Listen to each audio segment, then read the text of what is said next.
नमस्कार दोस्तों, मेरा नाम है तरुण सिंह। दोस्तों, आज के हमारे वीडियो का जो टॉपिक है वो है फोकस। दोस्तों, आपने अक्सर अपने आसपास बहुत से लोगों को कुछ इस तरह की शिकायतें करते हुए जरूर सुना होगा, जैसे कि मैं अपने बिजनेस पे फोकस नहीं कर पा रहा हूँ, मैं अपने करियर पे फोकस नहीं कर पा रहा हूँ, या मैं अपनी पढ़ाई पे ध्यान नहीं दे पा रहा हूँ, या मैं अपनी हेल्थ पे कॉन्सेंट्रेट नहीं कर पा रहा हूँ। तो दोस्तों, आज का जो वीडियो है वो इन्हीं सब जो प्रॉब्लम्स हैं इनका सोल्यूशन आपको देगा। तो आज का जो वीडियो है दोस्तों, इसको हमने 3 पार्ट्स में डिवाइड किया है, जिसमें हम 3 सवालों के जवाबों को समझने की कोशिश करेंगे।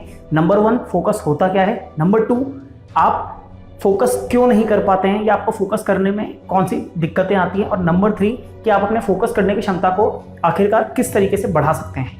तो दोस्तों, ये वीडियो आप लास्ट तक जरूर देखिएगा। इस वीडियो को देखने के बाद आपको फोकस से रिलेवेंट इन तीनों सवालों का जवाब जरूर मिल जाएगा। तो दोस्तों, सबसे पहले समझते हैं कि आखिरकार फोकस होता क्या है। दोस्तों, अपनी 100% अटेंशन या अपनी 100% अवेयरनेस, या फिर कह सकते हैं अपने फुल कॉन्शियस माइंड को जब आप किसी एक कार्य पर लगा देते हो तो इसे फोकस करना कहते हैं। दोस्तों, फोकस करने से आपके उस कार्य की गुणवत्ता बहुत बढ़ जाती है, जिससे उस कार्य में आपके सफल होने की संभावना बहुत बढ़ जाती है, या आपकी सफलता के चांसेस बहुत ज़्यादा बढ़ जाते हैं। दोस्तों, इसे किसी एग्जाम्पल के माध्यम से समझने की कोशिश करते हैं। दोस्तों, हम सभी ने बचपन में एक एक्टिविटी जरूर की होगी, जिसमें हम किसी लेंस के माध्यम से उस लेंस के फोकस को किसी कागज के ऊपर पॉइंट आउट करते थे, या उस कागज के ऊपर किसी बिंदु पर केंद्रित करते थे।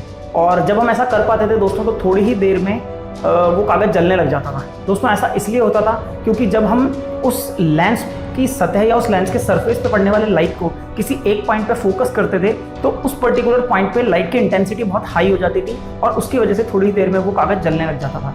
दोस्तों, बिल्कुल इसी तरीके से जब आप अपने पूरे कॉन्शियस माइंड या अपनी 100% अवेयरनेस या अलर्टनेस को जब किसी एक कार्य में लगा देते हैं, तो उस कार्य की गुणवत्ता बहुत बढ़ जाती है, और उस कार्य की गुणवत्ता बढ़ने की वजह से उस कार्य में आपकी सफलता का प्रतिशत बहुत ज़्यादा हो जाता है। तो दोस्तों, समझने वाली बात या सोचने वाली बात यह है कि जब हम सब ये बात जानते हैं कि किसी भी कार्य पर फोकस करने की वजह से उस कार्य की गुणवत्ता बहुत ज़्यादा बढ़ जाती है, और उसमें सफलता का प्रतिशत बढ़ जाता है, या सफल होने के चांसेस या उसकी संभावनाएं बढ़ जाती हैं, तो आखिरकार हम में से ज़्यादातर लोग इस चीज़ को कर क्यों नहीं पाते, यानी कि हम में से ज़्यादातर लोग फोकस क्यों नहीं कर पाते अपने कामों पर, अपने बिजनेस पर, अपने करियर पर, अपनी पढ़ाई पर, अपनी हेल्थ पर।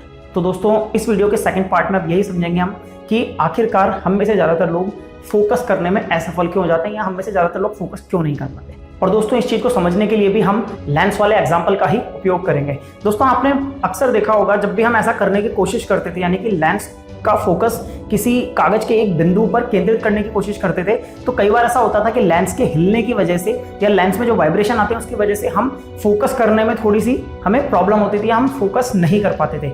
दोस्तों, क्या आप जानते हैं कि वो वाइब्रेशन या जो लेंस हिलता था, ऐसा क्यों होता था? क्योंकि आपका हाथ अस्थिर होता था, या फिर आपके हाथ में वाइब्रेशंस आते थे। तो दोस्तों, जब ऐसा होता था तो हम क्या करते थे? अगर आप ये चीज़ समझ जाएंगे दोस्तों, तो आपको समझ में आ जाएगा कि जो कार्यों पर हम फोकस नहीं कर पाते हैं वो किस तरीके से कर सकते हैं। तो दोस्तों, समझने वाली बात ये है कि जब हमारा हाथ हिलता था, हमारे हाथ में वाइब्रेशन आते थे, तो हम अपने दूसरे हाथ से उस पहले हाथ को बहुत ही कस के या टाइट करके पकड़ लेते थे, जिससे उस हाथ के अंदर आने वाले वाइब्रेशन रुक जाते थे और हम कागज पर आसानी से फोकस कर पाते थे, फलस्वरूप कागज जलने लगता था। दोस्तों, बिल्कुल सेम सिचुएशन हम सबकी है। हम फोकस इसलिए नहीं कर पाते दोस्तों, क्योंकि हमारा जिस तरीके से हमारा हाथ अस्थिर होता है, उसी तरीके से दोस्तों हमारा मन भी अस्थिर होता है, यानी कि वो स्थिर नहीं होता। हमारा मन बहुत ही चंचल होता है दोस्तों, और वो बहुत ही जल्द डाइवर्ट हो सकता है, या उसे बहुत ही जल्द डाइवर्ट किया जा सकता है। तो दोस्तों, आपको भी लूप होल्स पता करने पड़ेंगे कि वो कौन से रीजंस है जिनकी वजह से आपका मन अस्थिर होता है या डाइवर्ट हो जाता है। आपको उन रीजंस को खत्म करना होगा।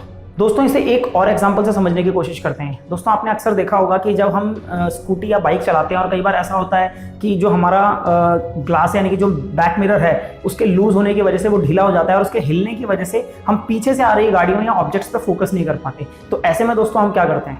ऐसे में हम दोस्तों ये करते हैं कि हम अपनी गाड़ी को किसी मिस्त्री या मैकेनिक के पास लेके जाते हैं, और वहाँ जाके उससे कहते हैं कि सर, मेरा ग्लास हिल रहा है या उसमें वाइब्रेशन आ रहे हैं, तो प्लीज़ आप इसके नट बोल्ट को कस दीजिए, जिससे कि ये स्थिर हो जाए, और उसके बाद मैं पीछे से आने वाले ऑब्जेक्ट्स पे फोकस कर सकूंगा। दोस्तों, बिल्कुल एग्जैक्टली आपको अपने मन के साथ करना है। आपको ये पता लगाना है कि आपके मन में वाइब्रेशंस आ कहाँ से रहे हैं, या वो कौन से लूप होल्स हैं जो कि आपके मन को अस्थिर करते हैं, और उन लूप होल्स तक पहुँच के आपको अपने मन को कसना होगा, या अपने मन के नट बोल्ट्स को कसना होगा। और ये कैसे कर सकते हैं दोस्तों, इसे समझने के लिए अब हम आगे बढ़ते हैं हमारे वीडियो के तीसरे पार्ट पर, जिसका मकसद ये जानना है कि किस तरीके से हम अपने फोकस करने की क्षमता को बढ़ा सकते हैं। दोस्तों, हम समझते हैं कि अपने फोकस करने की क्षमता को आप कैसे बढ़ा सकते हैं, या मन के अंदर पैदा जो अस्थिरता है उसको आप कैसे कंट्रोल कर सकते हैं। और दोस्तों, इसके 2 मेथड होते हैं। जो नंबर 1 मेथड होता है दोस्तों, वो मेथड है ध्यान या मेडिटेशन। दोस्तों ध्यान या मेडिटेशन एक ऐसी पावरफुल टेक्निक है जो इंडियन सोसाइटी ने या इंडियन कल्चर ने पूरी दुनिया को दी और पूरी दुनिया के लोग दोस्तों इससे फ़ायदा उठा रहे हैं, तो हम क्यों ना उठाएं। दोस्तों इसके ऊपर डिटेल में मैं आने वाले समय में एक वीडियो भी बनाऊंगा। तब तक आप यूट्यूब या गूगल या और भी बहुत सारे प्लेटफॉर्म्स हैं, उन पर बहुत डिफरेंट वीडियोज़ मेडिटेशन से रिलेवेंट अवेलेबल हैं। आप उनको जाके देख सकते हैं और वहाँ जाके सीख सकते हैं कि किस तरीके से मेडिटेशन किया जाता है। दूसरा जो मेथड है दोस्तों, उस मेथड को या उस मेथड के थ्रू फायदा उठाने के लिए सबसे पहले आपको अपने डेली रूटीन को बहुत ही क्लोजली ऑब्जर्व करना होगा और आपको उन फॉल्ट लाइन का पता करना होगा जिन फॉल्ट लाइन की वजह से आपका ध्यान डाइवर्ट होता है या आपका फोकस टूटता है। दोस्तों आपको ये चेक करना होगा कि जब भी आप अपने निर्धारित किए कामों को करने बैठते हैं या लगातार क्रमानुसार उन कामों को जब करते हैं, तो वो कौन सी सिचुएशंस होती हैं जिनके अंदर जाके आपका ध्यान या आपका फोकस टूट जाता है।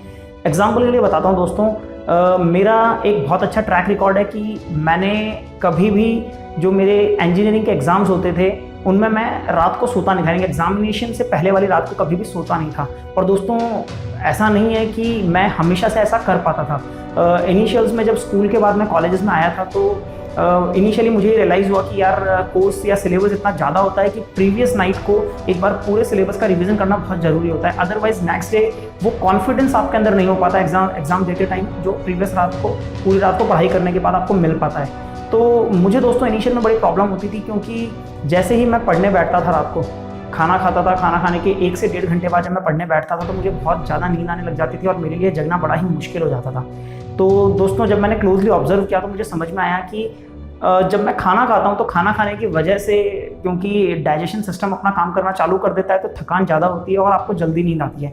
तो दोस्तों मैंने एक सिंपल सा काम किया कि मैंने रात को खाना खाना स्किप कर दिया या बंद कर दिया, और ऑटोमेटिकली जो मुझे नींद जो बहुत ज़्यादा आती थी वो उतनी ज़्यादा नहीं आती थी या फिर इतना कम आती थी जिससे कि मैं अपने विल पावर के थ्रू बड़े ही ईजिली कंट्रोल कर पाता था। दोस्तों इसी तरीके से आपने देखा होगा कि जब आप बहुत सारे लोग जब कोई ज़रूरी काम करने बैठते हैं तो कई बार सोशल मीडिया ऐप्स उनको परेशान करते हैं, कभी कोई नोटिफिकेशन आ गया, कोई मैसेज आ गया, और जब आप उन्हें चेक करने जाते हैं तो आपको खुद नहीं पता चलता कि कितने घंटों आप उन सोशल मीडिया ऐप्स पे बर्बाद कर देते हैं। इसी तरीके दोस्तों जैसे आप कोई काम करने गए, किसी नोन रिलेटिव या आपके फ्रेंड का फ़ोन आ गया तो फ़ोन पे आप बहुत ज़्यादा टाइम बर्बाद कर देते हैं। या कई बार दोस्तों ऐसा होता है कि आपके घर पे फ्रेंड्स आ गए और आपका मूवी देखने का या खेलने जाने का या और किसी काम का प्लान बन गया और आपने जो काम आपके लिए करना ज़रूरी था उससे आपका फोकस डाइवर्ट हो गया, आपका ध्यान टूट गया और उसके बाद आपने अपने आप को किन्हीं दूसरे कामों पे स्विच कर लिया और बाद में आपको रियलाइज़ होता था कि यार मैंने 4 दिन 5 दिन इस काम को कंटिन्यू किया, लेकिन छठे दिन फला सिचुएशन की वजह से मेरा फोकस टूट गया है, मेरा ध्यान डाइवर्ट हो गया। दोस्तों हमें सबसे पहले तो ये समझना होगा कि ऐसा नहीं है कि हम लोग फोकस नहीं कर पाते हैं। शॉर्ट टर्म के लिए फोकस करना हमारे लिए ईजी होता है, जैसे 15 मिनट 20 मिनट आधे घंटे के लिए हम बड़े आराम से फोकस कर सकते हैं। लेकिन उसी आधे घंटे के लिए फोकस